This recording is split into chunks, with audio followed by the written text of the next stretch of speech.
Hi! Today I'm going to rank every single creature in Subnautica 2 current early access, and I'm going to do this every time they do a major update that changes a lot of creatures or add a lot of new creatures. Anyway, let's get started. The first creature on our list is the Halfmoon.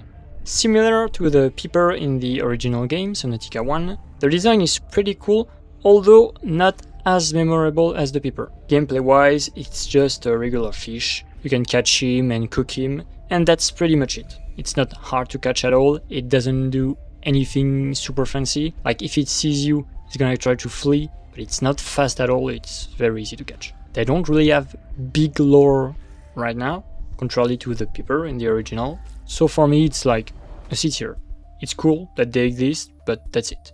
Next, the Bluemoon. This guy works exactly like the Halfmoon, except he's blue. That's it. C tier as well. Lastly, to close up the moon family, we have the Harvestmoon. It works exactly like the other two. They don't all spawn in the exact same locations. None of them do anything crazy, which is fine in my book. Not every single creature needs to do crazy things. Those are just useful as a food source, which is fine. However, I like the design of the Halfmoon and the design of the Bluemoon, but for the Harvestmoon, I'm not a big fan of the color scheme here, so for me it's going to be a D. Next we have the Geordie. This guy is also a food source. His design is different from the Moon family. It's a pretty cool guy. It's going to be C tier as well. Next we have the Waxmoon. So this guy is part of the Moon family, except it's gigantic, it's very big, so you cannot catch it and eat it. And outside of that, it doesn't do anything. It just roams around, maybe does a little bit of sound, doesn't really react to your presence, doesn't really care, so it's just going to ignore you and you're just not going to do anything with it. So you could say it's not a really great addition, it's not a really great creature. However, in the first Subnautica, one of my biggest complaints regarding the bestiary of the game was the lack of passive creature. In the first area, in the first Subnautica game, you have gasopods, rabbit rays, and you have all sorts of small fishes, but outside of that, in the rest of the game you have like reefbacks, sea traders, maybe I guess the cuttlefish at the end, but that's kinda it, and you have all sorts of rays throughout the game. There's not that many passive fish. Most of the time you enter a new biome, you're going to encounter a new shark variant, like you have the stalker, you have the sand shark, the bone shark, the river prowler, the lava lizard, stuff like that. There's not that many big herbivores. So even though the Waxmoon doesn't do much, because hear me out, if we compare the Waxmoon to the small moons, like the Harvestmoon, the Bluemoon and the Halfmoons, since the Waxmoon doesn't do anything, you could argue and say it deserves a rank, a place in the D tier or E tier, but no. For me, it's very important to have passive creatures like that just roam around and they add life to the game. So I'm still going to rank this one in C tier for now. Maybe in the future if they add a lot of passive creatures like that, but they all have some sorts of abilities, which is already the case of passive creatures that are in Subnautica 2 right now. If they add much more of them in the long run, and maybe when the game releases, of course I'm going to put the Waxmoon in a lower tier. But for now it's C tier.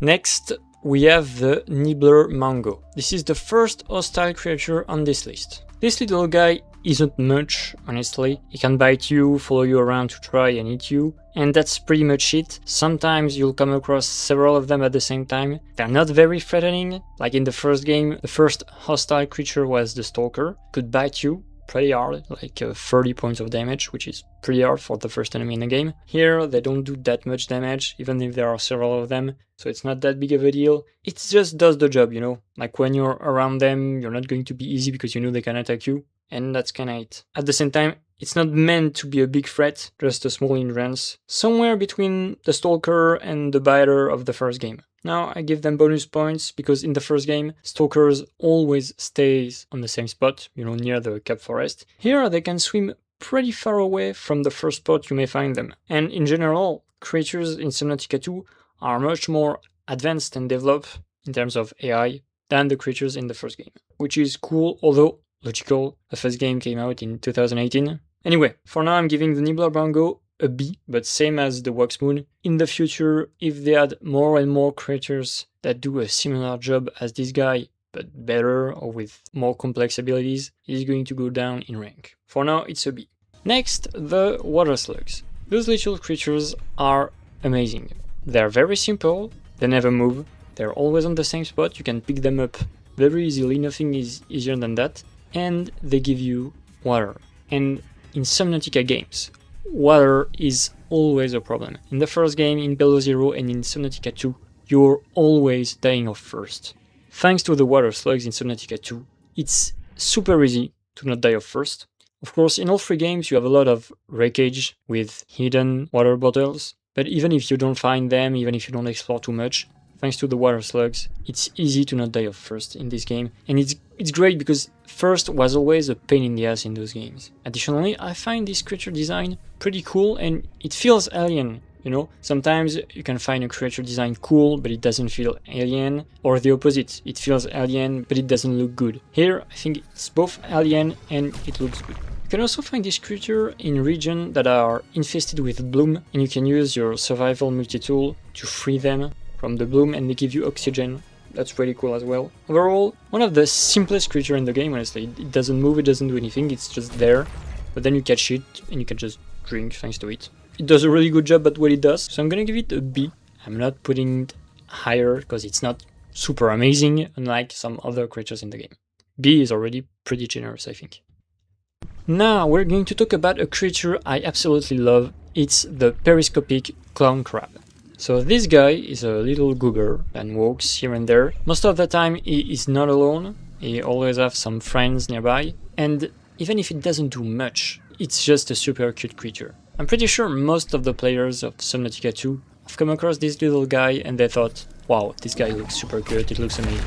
And even though it doesn't do much, just because it is cute, makes me want to give it a pretty high ranking, honestly. Like, if you pick the rays in Subnautica 1 or the shuttle bug, you know the shuttle bug is also in the starting zone, other than jumping, it doesn't do anything else. Most people will forget about it, or they're going to say, yeah, it's not that great of a guy, but the Periscopic clown crab does not do much, but the cuteness is very important. First, it reminds me of the Peeper in the first game, which was also a very simple design and it was very cute. The Peeper also has another purpose in the lore that you discover at the end of the game. For now, it's not the case of the Periscopic clown crab. Maybe we're going to discover something about it later in the game. I'm not sure about that, because you know Peepers, you can find them anywhere in the first Subnautica, which is not the case of the Periscopic clown crab. You only find them in the first area, the Coral Gardens. But even without that, they're still amazing, honestly. You know, to get a good ranking, every creature needs to add something to the game and to the experience. And being cute is adding something to the experience. When playing a Subnautica game, you can be afraid if you don't know what you're getting yourself into. You know, in the first area, there are a few dangers here and there. You have the acid sponges, you have hammerheads, Nibbler Mango, stuff like that. So seeing a cute creature walking around like that, it makes you forget about all your problems and it just feels good, honestly. It's good for immersion and ambience. It basically lightens your mood while playing and it increases your engagement in the game, which is definitely important. For me, I'm going to be very generous here. This creature earns its spot in the A tier category. I just love it so much, honestly. The Foureye is not just one creature, but two different creatures that are basically living together. The design is really unique, and the idea behind it is very original, I have to say. In fact, it was so good they literally reused it later in the game, and I'm starting to think they might reuse it again for future updates. Honestly, I'm not against it, it's a pretty good idea. Gameplay-wise, the Foureye does not do much. It swims around, it does weird dances and has funny animations, and that's kinda it. It looks a bit cute at first, although it's a bit weird and mind-fucking to look at this guy. It's not a carnivore, but if you get too close, it will attack you and deal some damage, so stay away from it. But outside of that, it basically fills the same role as the rabbit ray in the first game, which isn't a bad thing. Same as the Waxmoon, we need entities like that. Now, even if the design is original, I don't think it looks that good, honestly. It's not that cute, especially because of the big eyes it has. Since this guy isn't that cute, and since it attacks you if you get too close, most people will just ignore the guy, just like the Waxmoon. You're going to ignore it most of the time, but if it swims near you, you can look at it, you can hang around, no problem. It's not the case with the Foureye, because it can attack you. and basically the only interaction you have with it is when you want to scan it. It's not a great creature, but the design is original, it's pretty good. It fills the same function as the Waxmoon, so you know what, I'm going to give it the same ranking as the Waxmoon, C tier. The Hammerhead is probably one of the most interesting creatures in the game. It's a very territorial creature, ready to ram into anything and everything that gets too close, and even sometimes on things that aren't moving. On one end, it's a very simple creature. Swims around, attacks stuff, very basic. If you get too close, it warns you before throwing its reinforced body at you. It's nice to see threats coming from something else than carnivorous creatures, like the Foureye, which just talked about before. Only the Foureye, I have mixed feeling about it, like it's kinda whatever. The Hammerhead, on the other hand, not only do I find the design incredibly cool, I think it's very good looking, but the idea of a creature that rams into stuff to defend its territory, it's pretty good. And it can ram into us.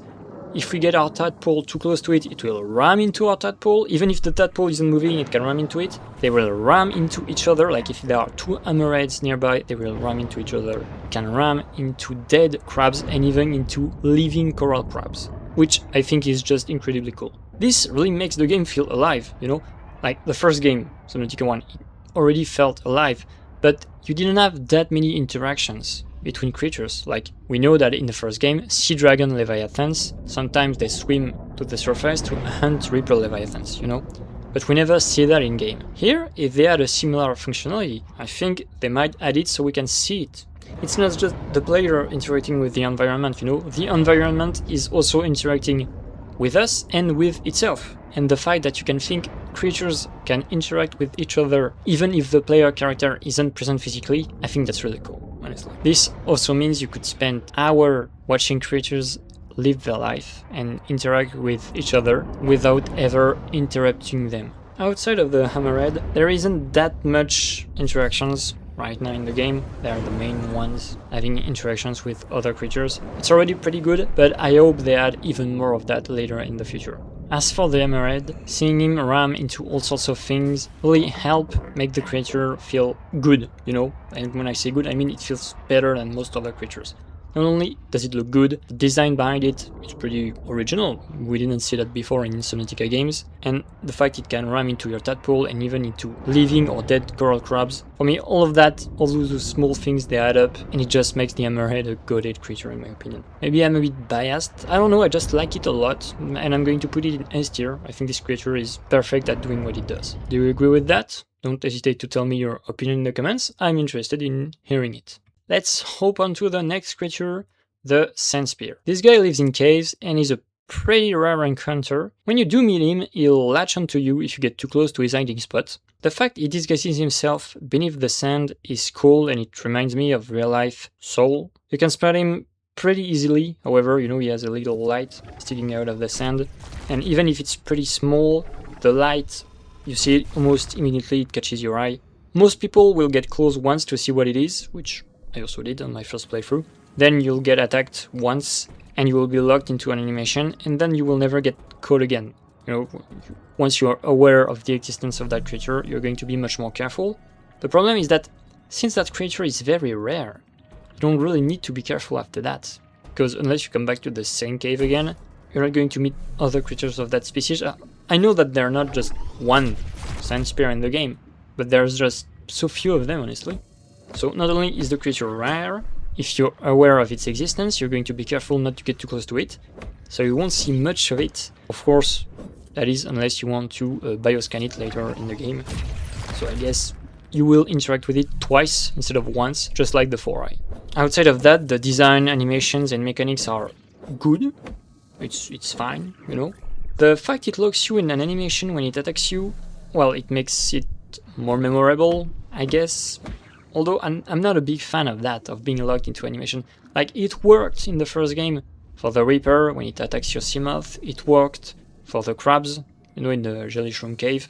But here it's a pretty small creature, it's, you don't see it coming, so I don't know, I have mixed feeling about that. Now, the problem with it being rare is that it's going to be pretty forgettable, so I guess the fact it locks you into an animation when it attacks you counterbalances that. I don't know, I'm not a big fan. I would prefer if they added more of that creature you don't meet it that much after the first encounter, if there is a first encounter at all, because I'm pretty sure there are people out there that never met the Sandspear, not even once. So maybe adding 1 or 2 specimens in addition to the ones already existing would do the trick. If you had too much of them, could become frustrating. You know, there are situations where you're focused on other things and being suddenly locked into an animation out of nowhere kinda feels bad. I definitely feel like the Sandspear needs some sort of balancing to its behavior and mechanics, because right now it's not that good, honestly. So for now, I'm going to give this guy a D. Next, the Hycean. This blimp-like creature lives above the surface of the water. It has tentacles lying behind it, and scanning the creature informs you it is using those tentacles to hunt prey. Except if your character touches the tentacles, nothing happens. So I don't know if our character is considered too big to be hunted by it, or if it's a mechanic they plan on adding later. Right now, the Hycean doesn't do much outside of being cool, I guess. The fact that it's above the water is pretty neat. It's out of sight most of the time, so even if it's cool, it's also not that memorable. I can't give this creature more than a C. The Jetocaris is a weird looking crab that hasn't skipped leg day. This creature lives in caves, in the first part of the game at least, because you can find some of them in the second part, in the second area, and some of them are actually out in the open, but much deeper, so I don't know, maybe they can live everywhere. Most of the time you're going to see them in pairs with one baby and one adult nearby. It's a cool combination, but outside of that, they don't do much. They have weirdly cute animations where you see them use their mandibles to eat. I don't know what they're eating, but they're eating something. It looks goofy and that's kinda it. Now, I gave the Periscopic clone crab an A because it was cute, and the Jetocaris is also cute, but not on the same level, honestly, because the clone crab is small, the eyes are cute, and the color scheme is also great. Jetocaris, I don't know, they're not on that level, and also they're pretty rare, we don't see them very often, so they end up being pretty forgettable, contrary to the clone crab. There are a lot of them in the first area, so I can't really give the Jetocaris a note better than D. I know it's a big difference with the Periscopic clown crab, it's just that I find the Periscopic clown crab so cute and so memorable that I put it high above there. You know, you can see them pretty easily since they're not in caves. Jetocaris are rare, you don't see them often, and when you see them, they don't do much, and are not even that cute. They don't even look that good because of their color scheme. Like they're all blue, and there are so many creatures that are blue in this game. I don't know why. I'm a big fan of Periscopic clown crab, but not of the Jetocaris. Like, it's fine as a creature, but I don't think it deserves better than D for now, unless they add some sort of mechanics to it, outside of the fact that there's a baby near it. Next, let's talk about coral crabs.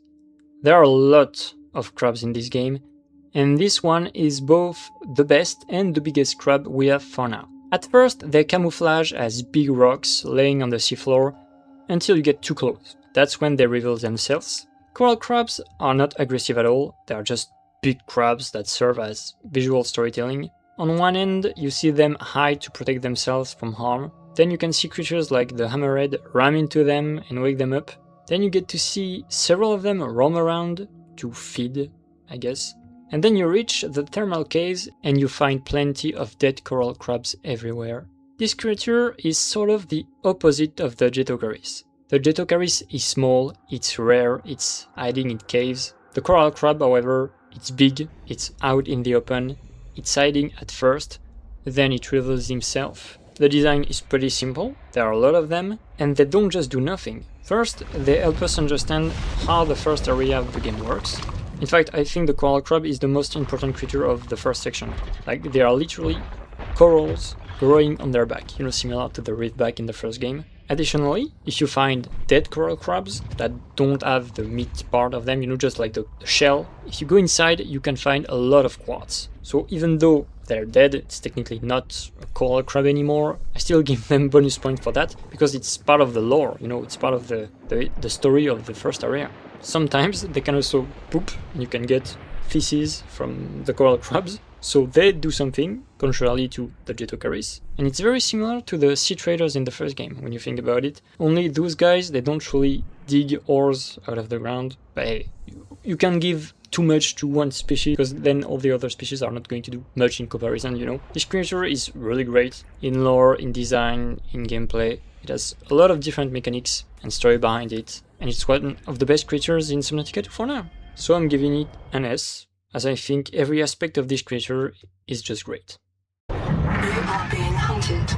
The Marrowbreach. This shark-like creature is so much better than the sharks we have in the first game. From the PDA message telling us we're being hunted, to the noise it makes when it prepares to attack us, to the various logs of previous pioneers that were attacked by the thing, and that explains to us that it's super deadly basically, it's almost perfect. The only bad side about this creature was the damage output. I say was because before the last patch, adaptive measures, Marrowbreach used to deal super low damage, and since adaptive measures came out, they upped the damage a bit, not that much, so it's better than before, but I still think they could up it a bit more. I mean, the thing is literally supposed to kill you by breaking your spine with its jaw, and it's just not that threatening, honestly. Like, everything about it sounds and looks threatening, but the damage output isn't, and that drastically reduces the fear factor of the creature. For me, the first encounter with the Marrowbreach is amazing. The pioneers abandoned the Camp 1 base, and it's perfectly set up to play a game of hide and seek with the Marrowbreach. You can hide in the tunnels of the abandoned base, it's roaming around. As soon as you get out, you can hear the noise it makes before trying to attack you, so it leaves you just enough time to get back to safety, but at the same time you need to get out because you need to breathe, you need to have some oxygen. It's just, honestly, this encounter is really well made, and it's, as I said, it's almost perfect. The first time when I played, I did not get hit by the Marrowbreach, it didn't beat me, so I didn't know it was doing super low damage, so I was stressed, like it was a tense encounter, but in a good way. You know, I was engaged in the encounter, I was like, oh my god, this is amazing. I was feeling the tension, and it felt good to feel that while playing the game. I really like that. And the problem is, if it bites you and you see that the damage is super low, you're just going to be like, why am I even hiding? Like, what's the point? I don't care. You know, it's biting me, but doesn't do damage. Why should I hide, you know? It kinda ruins the fun. Now, the second encounter with the Marrowbreach, for most people, will be during the first bloom encounter, where you have to free an angel comb from the bloom, and there's a Marrowbreach roaming around, and it can get infected by the bloom parasite, or it could before, because since adaptive measures it was removed, which I think is really sad, because it was pretty challenging encounter, honestly. The bloom parasites, they make the Marrowbreach so much more aggressive that, yeah, you had to use the Sonic Resonator to get out of this encounter alive. It felt good, it felt tense as well, but in a different manner. I'll speak about bloom encounters in just a minute. For the Marrowbreach, everything about them is almost perfect, except the damage output. I'm still gonna give the Marrowbreach an S, because for me it's an almost perfect creature. The way everything is set up around it is just amazing. The only downside, again, is the damage. I hope they up the damage a bit more in a future update, and then it's going to be perfect. So, speaking of bloom encounters, let's talk about bloom parasites. Those creatures are only found near infested angel combs, which is good, because they are really annoying, honestly. Their damage was also upped recently, which makes the bloom encounters more challenging, but at the same time, since, as I said, they removed the Marrowbreach from the first Angel Comb, it means all those encounters are much more similar to one another, which is a bad thing, because if it's always the same thing, it becomes boring. Now, I know you have the Sonic Resonator upgrade for the second batch of encounter when you're in the second area, but honestly, always having to fight the bloom parasites without other stuff around or variation to their behaviors doesn't feel great. And as I said, their basic behavior is really annoying, and that is mostly because of the timing. To destroy the bloom parasite, you need to wait for it to come close to you with the Sonic Resonator, unless you have the upgraded version, of course, because if you get too close to it, what's gonna happen most of the time is you have your Sonic Resonator, it's charged, and then when you get close to the bloom parasite, it will charge at you, but very fast and kinda like, and it's going to be at the last moment. So what's gonna happen is you get lucky and you strike it right before it hits you, or you strike too soon, so you miss and it attacks you, or it attacks you, you react too late and you miss it. The best way to take care of them when you don't have the upgraded version is to wait for them to come at you, or to take them by surprise by using the dash biomat. It's always the same thing. Like, no matter which bloom encounter you're doing, there are a bunch of bloom parasites everywhere, and you have to take care of them always in the same way, which could get boring if they add another encounter in the next update without adding some form of variations to it. But for now, honestly, I'm not a big fan of the parasites, so it's just going to be a D for me. Surge jellies. Those jellies are honestly really beautiful, like the real life jellies. They are just aimlessly wandering around in the ocean. They're not doing much, although those jellies are not normal jellies, they are surge jellies, which means if you get too close, you're gonna get shocked, literally. Now, in terms of danger, they're not a big threat. They don't swim super fast at you when they see you, and I don't know if they can see you at all. I noticed that if you get close to them, it seems like they're getting slowly closer to you, so I don't know if it's just random and it's like the currents, the ocean currents that are doing that by chance. I don't really know, but if you're careful around them, they're never going to hit you at all, which is fine, honestly. As I said, I like passive creatures like that can be dangerous. You know, I don't like when dangerous creatures are always carnivorous, when it's always big sharks, stuff like that. I like it when it's other creatures that are dangerous in other manners, like the surge jellies, or I guess the Hammerhead also. No, they're not anything very special, anything very crazy. I shouldn't give them a super great note, but honestly I find them really beautiful, and the way they're waving and dancing around, sort of, I think it adds to the ambience of the game, to the immersion, and just for that I'm going to give them a better note, so it's going to be B tier for me instead of C. Amazing. This is the first thing I thought of when I saw this creature for the first time. The giant clam, waiting for an innocent, qualified investigator to get inside of it and touch one of its tendrils. Then the eyes open, revealing the true nature of this weird-looking construction. The clam will then close itself to try to trap you, before filling its inside with acid. This sounds great at first, and it is a good encounter in-game, only it has the same problem as the Marrowbreach. The damage is too low, and you can literally get trapped inside of it, and you can survive staying inside, which kinda defeats the fear factor, the danger of the encounter. Like, when it closes, you should be filled with dread. Oh my god, I'm gonna die, and it's probably what happens the first time. However, if you survive it, well, it's just destroy the fear completely. Because if you get trapped again, you know that you're going to be fine. And that, in my opinion, is a big problem. I said before that the surge jellies, the coral crabs, the Waxmoon, they all help build the atmosphere of the game. You know, behaviors of the Hammerhead, of the Nibbler Mango, it really feels like the world is alive. It really feels like you're inside of a living, real ecosystem. However, Marrowbreach is dealing too low damage, the giant clam not killing you if you get trapped inside of it, all of that does the opposite. It breaks the immersion. Because at first you're filled with dread, and then you survive something that is supposed to be lethal, honestly. So it breaks the immersion for me, and that is a big downside. Now, I'm still a big fan of the giant clam, honestly. Like, just the idea of a giant clam with eyes that can look at you and the tendrils, and it closes you inside of it, it's just amazing. It's just that in terms of execution of the ID, they need to up the damage, and it's going to be good after that. Now, before the end of 2026, they're going to add a new biome where the giant clams will be. And I say giant clams because there's supposed to be a lot of them living in that biome. So I hope they fix that point when the update comes out. For now, I'm giving it an A. And if they fix the problem, I'm going to give it an S in the future, but for now, it's an A. Moving on to the jelly ring. This thing looks very goofy, and it doesn't do anything other than staying in area with thermal vents. That's because it uses the heat to survive. Once again, it's a passive creature that is there for atmosphere, ambience, immersion, lore purposes. However, I'm not a very big fan of the design of this one. I liked the surge jelly. I thought it was beautiful to see them dance in the ocean. Here, seeing that weird shaped jelly above thermal vents, I don't know, it feels kinda weird, honestly. And even though the idea is original, I'm not a big fan of that creature. It's not cute, doesn't have a big impact on its surroundings, so yeah, I don't really want to give it a good note. There is a redeeming factor, however. If you bump into it, it produces a really weird looking noise. Like, it's kind of weird, it's kind of funny at the same time, and just for that, I'm going to give it C tier instead of D tier. I hope they add a little something more to it in a next update. I'm not sure they will. It's fine, honestly. I'm not a big fan of the creature. Maybe there are people out there that love the creature. You know, it's subjective. Honestly, the creature is fine. Yeah, it's a C tier. They don't have to fix everything. They don't have to make every creature perfect. It's just fine at what it does. It's just not really my taste. Next, the Houndgar.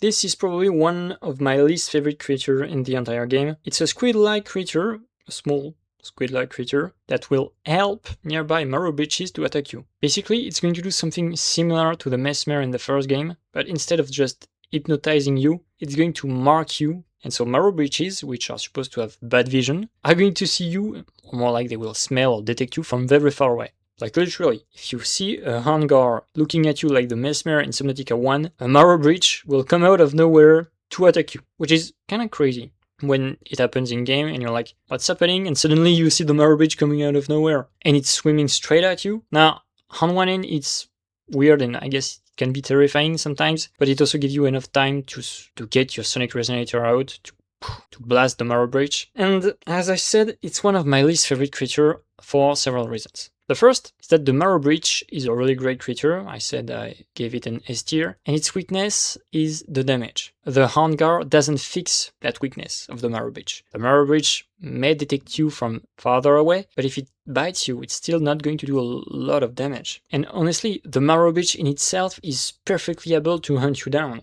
even without the Houndgar. So they're adding a creature that has synergies with the Marrowbreach, and that helps it hunt you down, but the Marrowbreach didn't need that. What the Marrowbreach needs is more damage, which the Bloom Parasite does that. Except they removed the Marrowbreach from the first Bloom encounter, and then the Houndgar doesn't do that, you know? So the idea is good. It's not something we saw before in Subnautica 1 or Subnautica Below Zero, so it's a good idea, but the execution, I just think it's not good. Additionally, since the Houndgar allows Marrowbreaches from seeing you from very far away, it becomes annoying very quickly, because in the Thermal Vents area, you can do all sorts of stuff, you can scan, you can explore, you can get some ores. If there is a Marrowbreach nearby, you have to be careful of what you're doing. You know, you see it, you can hear it, so you have to be careful. But if you don't see any, and suddenly a Houndgar decides to be a pain in your ass, and to attract a Marrowbreach to you, well, it's very frustrating. Because you were just minding your own business, you were being chill, and suddenly, oh, a Marrowbreach is coming. Now honestly, I don't like anything about this creature. Like, the design is fine, and the idea behind it was a good idea, but the execution is just not good. It's more frustrating than anything else, and I don't like it at all. I think it needs rebalancing, like the Sandspear, but worse. So yeah, I'm giving that guy an E tier, which is the worst tier, by the way. Now, let's talk about the Collector Leviathan. This Leviathan class predator is the face of the game and will probably become iconic if it's not already the case. The design is incredible, and the first encounter with the thing is just crazy. You swim past the tadpole pens, you venture into the unknown, and suddenly you hear a weird little music starting to get louder and louder until you see it. A giant freaking alien kraken that can boost himself with thrusters on its back. If the thing catches you inside your tadpole, prepare to get smashed against the rocks, and if you weren't inside of your tadpole, you're just straight up dead. Straight up. It's just crazy. And the music really adds to the tension of the thing. Honestly, it's pretty amazing. It's an incredible encounter. It's going to become even better when they add the Collector's biome before the end of 2026. It's the same biome as the Giant Clam, by the way. Right now, you can still spot bodies of dead clams on the ground below the beast, hinting at what's to come. As I said, the music really adds something to the encounter, and it's very fitting for a creature like the Collector. I don't think it would have been as good with a creature like the Reaper in the first game, honestly. Of course, I'm giving it an S.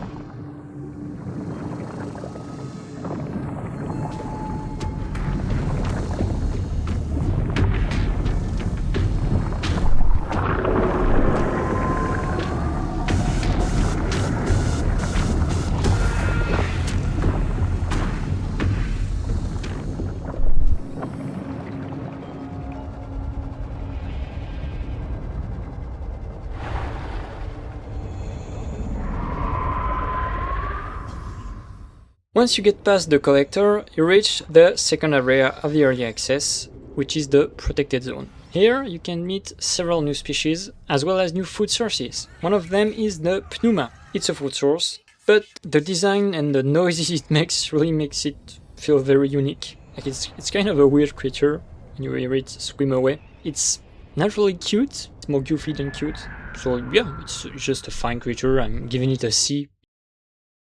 Now let's talk about the Hoverthorn and its variant, the Black Hoverthorn. It's just a small fish with an elongated body and a sort of little crystal at the end. For me, both the normal and the black variant go in D tier, not in C tier, and I'm going to explain you why. In the first game, in Subnautica 1, you had a lot of basic fishes with cool designs, like the Gary fish that looked like Gary from SpongeBob. You had the Overfish in the Kelp Forest that was really cute. You had the Bladderfish that had a goofy appearance, and of course it gave you water. You had the Peeper, which is just iconic. And the thing is, in the first game, most fishes only had one purpose: catch them and you eat them. And I guess the Peeper is the only exception because it has his superpower, you know? But outside of him, all of the small fishes in the first game, they don't do much. They flee when you get too close, and then you catch them and you eat them, and they just look different from one another. So the only things making them go up and down in a tier list would be their design, if they are goofy or if they are cute. But for Subnautica 2, I'm expecting the basic fishes to do a bit more than just being screaming groceries. Since we already got the Moonfish trio in the first areas, I was waiting for the next areas to have more interesting food sources. So if you take the Pneuma, it's slightly bigger than the other fishes. As I said, it's kinda goofy, so it's fine. But the Hoverthorn, I mean, I understand, you go into a biome, you need small fish species. You know, it's the basic of the food chain, but at least you could give him some sort of ability to help him escape us. Since it has an elongated body, maybe it could suddenly dash, or maybe it could dodge us better than most other creatures, since its body is very aerodynamic, you know? And if you look to the other food sources that you find after that, like the Flash Slug or the Electric Geordie, they did add abilities to basic fishes. But here it's just not the case for the Hoverthorn or for the Black Hoverthorn, for the matter. And having a variant does not make you more interesting, especially if the color is the only thing that changes. You know, if you make a variant of a creature, maybe it could have a different behavior. That's just not the case here. Now, in Subnautica 2, I guess you could argue that the more complex cooking recipes technically make the basic fishes more interesting, since if you catch one of each moon fish, you can then cook a better meal that also heals you and gives you some water back. And yes, the Hoverthorn does have a special recipe where you need like 3 of them to make the recipe, but in my opinion that doesn't make it better. Like for me, it's more of a proof that the crafting system is better, not that the species are better. If you want to make the Hoverthorn better, you need to add some abilities. Not crazy abilities, not anything insane.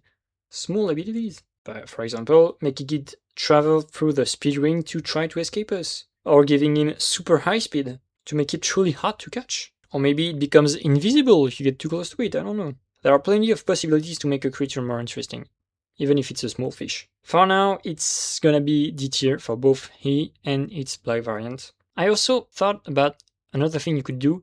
You could make the Pneuma rarer, forcing people to go after the Hoverthorn, and then give him an ability that makes him harder to catch.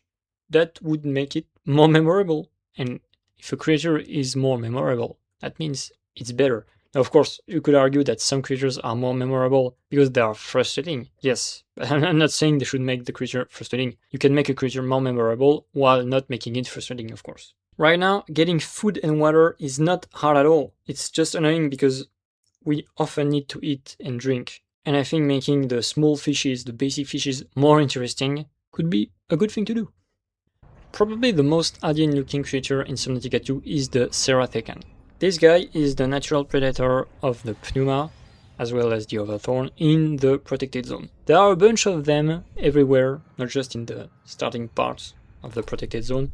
You can find some of them around the power plant as well. They are really weird, like they have an eye in the middle of their body, and they can open it up like some sort of jacket, and then they can trap a fish inside. It's really weird. Now, it doesn't attack the player, so once again, it's a passive creature that does things, and just like if we count the passive creatures in Subnautica 2 compared to the passive creatures in Subnautica 1, well, for now, since Subnautica 1 has a lot of different basic fishes, it probably has more passive creatures. If we don't count them, if we only count middle-sized and big-sized passive creatures, Subnautica 2, even though it's in early access, it probably has more of them than Subnautica 1. Subnautica 1, you have like the rays, you have like 4 rays, you have the Geyserpod, Reefback, Sea and the Shuttle Bug, and I think that's it. I think that's it.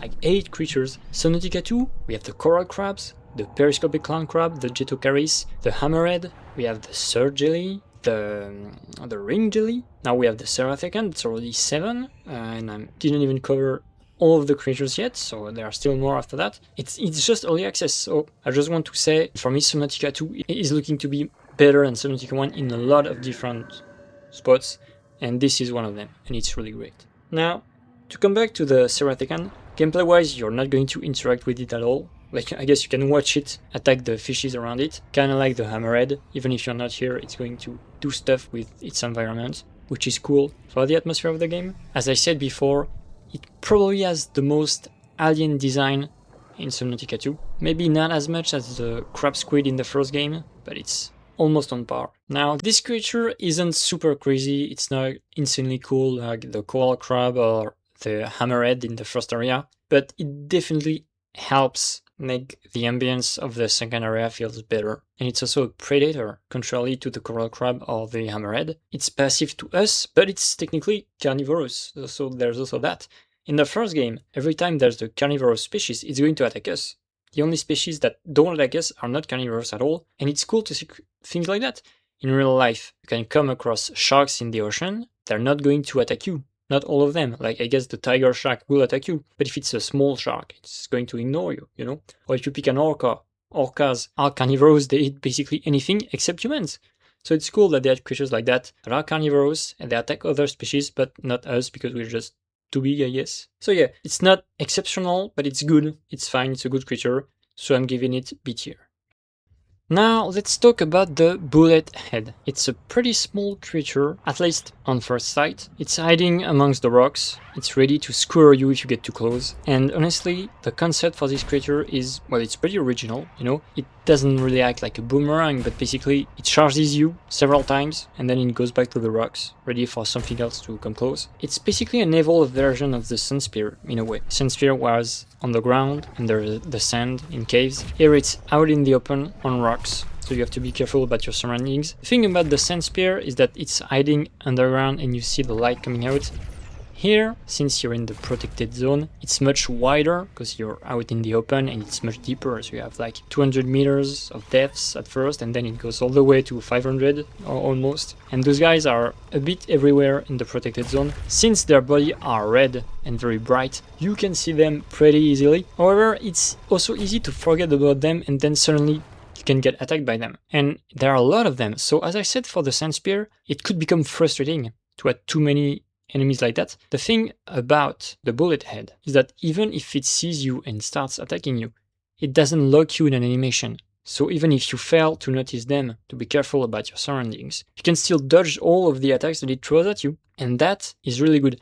I love when in a game there's a mechanic that is like a trap, and even if you accidentally launch the trap, start the trap, you can still escape unscathed, unharmed, if you're skillful enough to not get hit by it. I really like that. And I think the Bullethead is just the perfected version of the Sandspear. There's nothing frustrating about it, it's just really good. What the Sandspear is, it's just bad. Like, it's not that bad. Animations, design, it's good for both, but the execution is much better in the case of the Bullethead. So I'm giving it an A. And maybe I'm a bit generous, but honestly, it's a really good creature. And by the way, if you stun the Bullethead and like you get close to it, or you pull your tadpole right next to it, you will realize it's not as small as it seems. Like at first, when you see it on the rocks, it seems small, just like everything in Subnautica, but things are actually much larger than it seems. And those creatures are very big actually, like wow. I'm surprised they don't deal more damage than what they do. Anyway, one of my favorite creatures in the game is the Nibbler Mango, an elongated fish who follow the sniper training. This creature is very intimidating at first, it's pretty big and very long, and it shoots at you from very far away, which is kinda crazy, but when you realize it doesn't predict your movement, it just shoots where you are standing when it shoots, you know? Well, you can just move around and all the shots will be missed.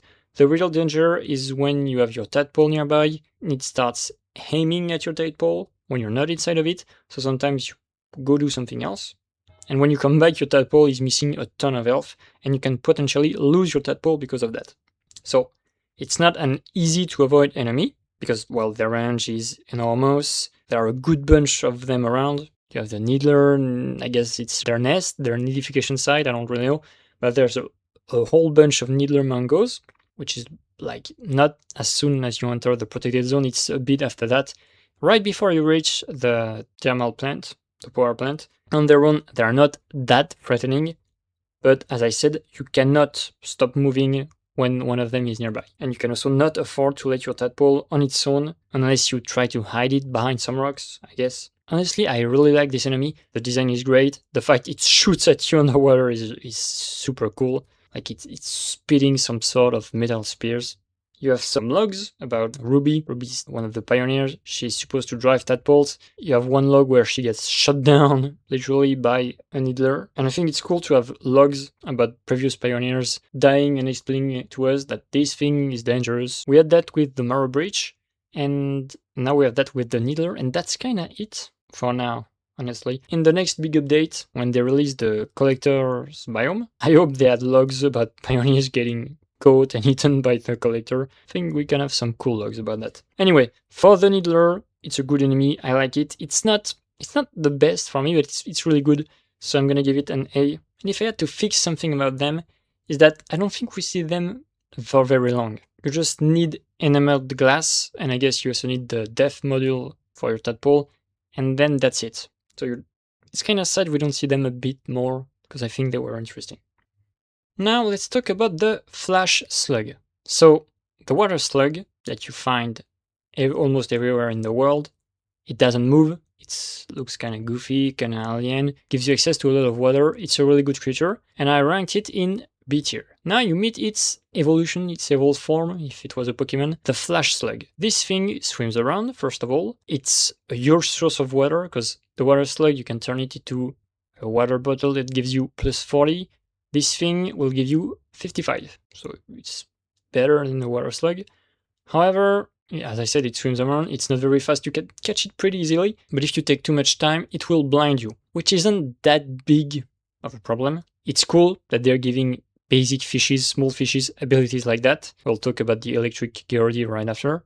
This guy is cool. I never really had problems with being blinded by it, because most of the time they are alone. You don't have big predators right next to them, and maybe they will add some sort of encounters later, where you have, I don't know, a Nibbler Mango right next to you and a Flash Slug, or a twin Sitarray and a Flash Slug, and suddenly you're blinded and you don't see where the predator is. Could be a good idea, you know, and it would be a better version of the Houndgar mixed with the Marrowbreach, you know, could be cool. For now, well, I really like them.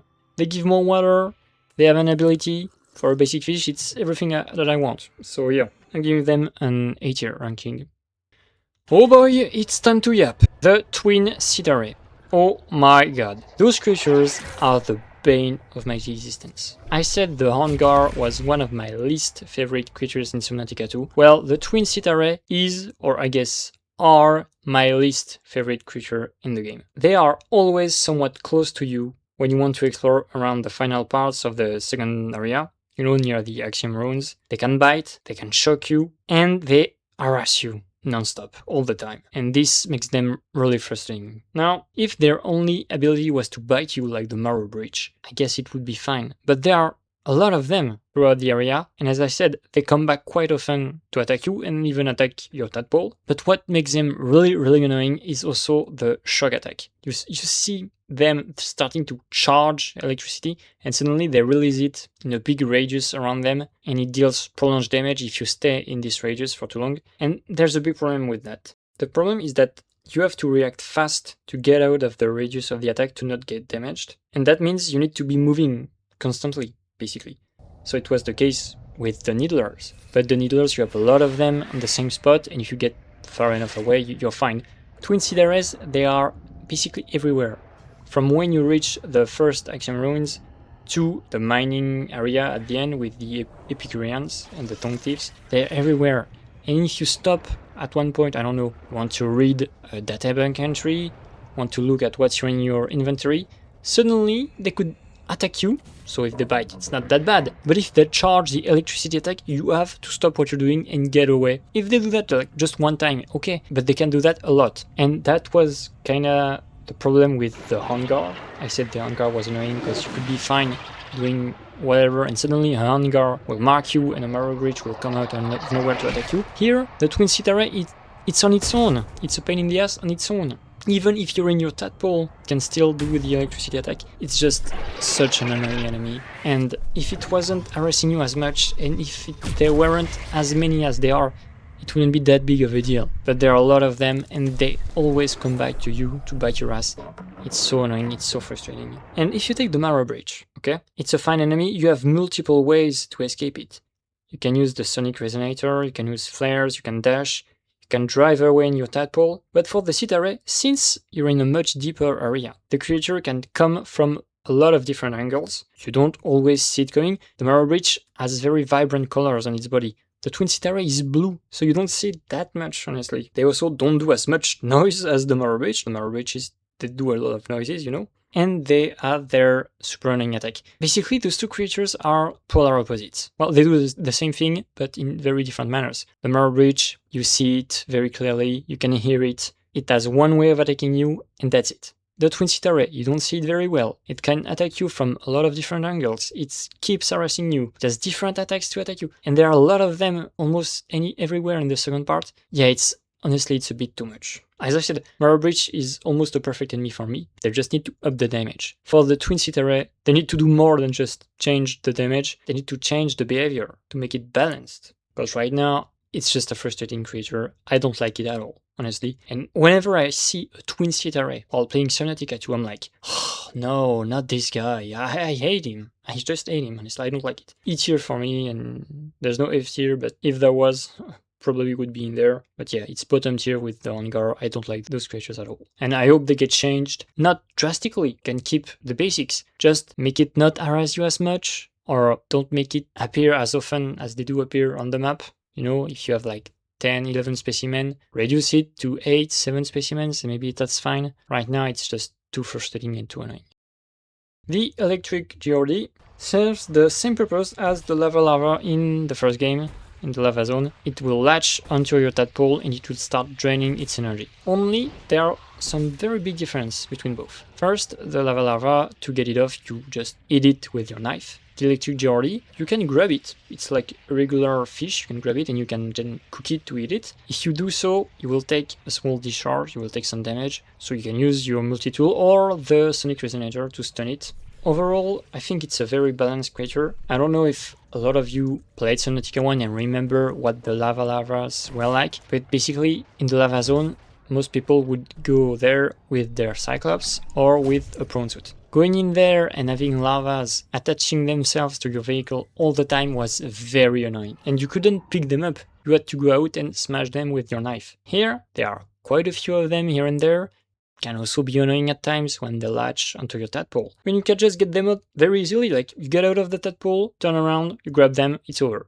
You take some damage if you don't use a tool, I guess. It's not as frustrating as the lava in the first game, and it's a basic fish in the sense that you can catch it and cook it and eat it with an additional ability. And that is really cool, and I think it's a very balanced enemy for me. So the basic Geordie, I ranked it in C. This creature, it's a B tier, it's above it. You know, like the Water Slug and Flash Slug, same stuff. The last and deepest part of the game is where you will meet the Epicurean, a big carnivorous fish with a very long tongue. This guy is not very aggressive with players and is actually fairly easy to avoid. However, this behavior changes completely when a second creature, the Tongue Thief, latches onto an Epicurean's tongue. Suddenly, the Epicurean becomes super aggressive towards players and towards anything nearby. You can start seeing him swallow everything that comes close to it. And I think this mechanic, it's original. It forces you to pay attention to the state of nearby Epicureans. You can see an Epicurean swimming somewhat close to you. If you see that it's not very aggressive, you know it doesn't have a tongue thief latched onto it. However, if you see Epicureans with erratic behaviors, you know you shouldn't get close to those ones, because they're certainly going to attack you. I think this enemy is much more balanced than a Twin Sitarray, for example. And the fact that they got two enemies to not be much of a threat on their own, because the tongue thief will not attack players, okay? At first I was kinda scared that they would latch onto my tongue, but you know, they don't do that. They're very big actually. And what I also liked about those two creatures is that they're basically the Houndgar Marrowbreach combination, but better, because the Marrowbreach on its own, it's fine. It doesn't need the Houndgar to help it. But the Epicurean and the Tongue Thief, they don't do much on their own two players, but when combined, that's when they become a very different beast. And I think that's pretty good. It's not perfect, but it's good. At least it's much better than what they were trying to do with the Houndgar. Those two are good creatures, and I'm giving them a B tier as well. They're not the best, they're just good. Now we'll talk about a very interesting creature, the Deepwing Brooder, which I think is supposed to be a Leviathan because they're really big, but they're not classified as one for now, for some reasons, whatever. So yeah, the Deepwing Brooder, they are always in packs of 3. They are very big and they're always traveling, swimming around the map. They kinda make me think about the Riftbacks in the first game and the Glow Whales in Below Zero. Only this time they are insanely overpowered, because those guys, the Deepwing Brooders, they literally give you access to infinite food. Let me explain. They are rare in the sense that there are only 3 of them, I think, and they're always swimming around the map. If you're lucky, you will stumble upon them at some point. In my previous playthrough, I found them twice. In my first playthrough, I only found them once. But yeah, basically, if you explore the game, you're very likely to stumble upon them at least once. And when you do, hear me out, whatever we're doing does not matter. Swim up to them and wait for them to drop their eggs. When they do so, you'll notice hundreds of small bubbles falling from behind them. Most of those bubbles are baits to actually hide the eggs, but the eggs are actually, they have a different texture from the bubble. They're a bit bigger, and once you're used to their texture, you can spot them very easily. And you can start catching them, and each egg, if you eat it, it gives you 40 food and 40 water back, making it one of the best food sources in the game. And wait till I get going! If you cook those things, you can make a pavlova, which gives you 80 food and 70 water and also 10 health back. That is just insane. Last time I saw some of them, I gathered literally 23 eggs.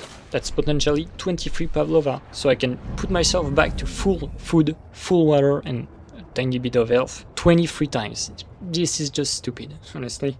It's just broken. If you fill them for long enough, you can fill your entire inventory with eggs. And if you have your tadpole with a portable lockage on it, you can have even more than that. It's just stupid. It's broken, and I like it in a way, because getting a lot of food doesn't break the game. It's not, for me, it's not the whole point of the game, you know. It would be different if it was like the stasis rifle in the first game. That thing was broken, and it made encounters with Leviathan not as tense as they were meant to be. Here, having access to Pavlovas and Deepwing Brooders' eggs, it's broken in a way, because you have lots of food and water for a long time, but it doesn't change the exploration, crafting part of the game. So for me, it's S tier. Last creature on our list, and last but not least, the Shiver Leviathan. So this creature, I have very mixed feelings about it. On one hand, the design is amazing. You know, it's like sort of bird underwater, it's really cool. They are in packs of 4, with the mother or the female being the biggest ones, and the males are on top of it. It's pretty cool. There's just a tiny problem with that, is that I think when you're in the void, because the Shiver Leviathans are filling the same purposes as the Ghost Leviathan adults in the first game, and the Void Chelicerae in the second game, although they are just placeholders. And I think they're not that good as Void Leviathans, because what's very scary about the Ghost and the Chelicerae in the first game is you're out in the open, in the dark, there's nothing, and suddenly there's one big creature coming at you, making insanely scary noises. It's very scary, honestly, especially the Void Chelicerae. Here, they make scary noises, but they come slowly at you from far away, and you see all 4 of those creatures, and at first it's not that scary. It kind of feels weird, honestly. Of course, when one of the male starts launching itself at you to eat you in 2 seconds, it is scary, but it also ends incredibly fast, so you don't have really time to be scared, even if the music kind of helps that. It's honestly not as good as Ghost Leviathan or Void Chelicerae, I think. Now, as I said, they are supposed to be placeholders, and if you scan a Shiver Leviathan, which you can do if you use the camouflage biomod, which you obtain by bioscanning a Bullethead, you can read their lore, and it's actually saying that Proteus oceans, like the bottom of the ocean in Proteus, goes to 5 kilometers down. Now in real life, the Mariana Trenches, it goes all the way down to 12 kilometers, so 5 kilometers, those are rookie numbers, you know. No, in terms of pressure, it's already insane. But that also means that those guys will be replaced at some point by another Void Leviathan, I guess. And they're going to add a biome that goes all the way down to 5 kilometers, that's pretty crazy. And the Shiver Leviathans will live in that biome.